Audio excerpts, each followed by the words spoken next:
संसद के मॉनसून सत्र का आज आखिरी दिन है। ऑनलाइन मनी गेम्स पर पूरी तरह से बैन लगाने की तैयारी हो चुकी है। Online gaming promotion and regulation bill 2025 को आज राज्यसभा में पेश किया जाएगा। यह बिल कल ही लोकसभा से पास हो चुका है। आज मॉनसून सत्र का आखिरी दिन है और इसलिए सरकार आज हर हाल में इस बिल को पास कराने की कोशिश करेगी। इससे पहले कल लोकसभा में अमित शाह ने 3 बिल पेश किए। इस दौरान विपक्ष का भारी हंगामा भी देखने को मिला था। विपक्ष ने 130वें संविधान संशोधन की कॉपी फाड़कर कागज गृह मंत्री पर उछाल दिए थे। वहीं विपक्षी सांसद बिहार एफआईआर पर चर्चा कराने की मांग भी कर रहे हैं।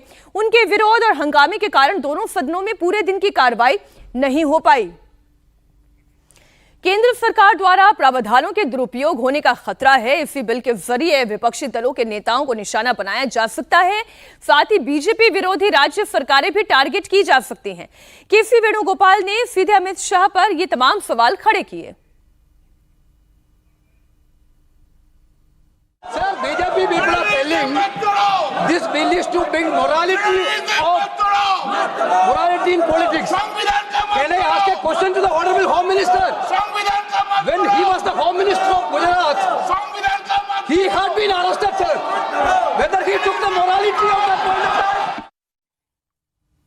केसी वेणुगोपाल के आरोपों को गृह मंत्री अमित शाह ने भरपूर जवाब दिया और कहा कि उन्होंने गिरफ्तारी से पहले नैतिकता के आधार पर इस्तीफा दे दिया था। इस दौरान सदन में वो खासे गुस्से में भी दिखाई दिए। आप देखें। माननीय अध्यक्ष जी, मैं रिकॉर्ड क्लियर करना चाहता हूं। मुझ पर झूठे आरोप लगाए तब अरेस्ट होने के पहले मैंने नैतिकता के मूल्यों का हवाला देकर इस्तीफा भी दिया और जब तक मैं कोर्ट से निर्देश नहीं हुआ कोई संविधान पद मैंने स्वीकार नहीं किया। ये क्या सिखाते हैं नैतिकता में? मैं तो इस्तीफा देकर गया था और मैं तो चाहता हूं कि ये नैतिकता के मूल्य बढ़े। हम ऐसे निर्लज्ज नहीं हो सकते कि हम पर आरोप लगे और हम संवैधानिक पद पर रहें। अरेस्ट के पहले मैंने इस्तीफा दिया है। इस हंगामे में सबसे ज्यादा एक्टिव तो टीएमसी कांग्रेस के सांसद रहे। उन्होंने वेल में आकर बिल की कॉपी फाड़ दी। ममता बनर्जी ने इसे भारत में लोकतंत्र के खात्मे की शुरुआत करार दे दिया।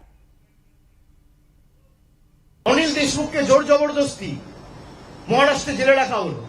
हेमंत सोरेन के আপনারা जोर जबरदस्ती अरेस्ट করেছে।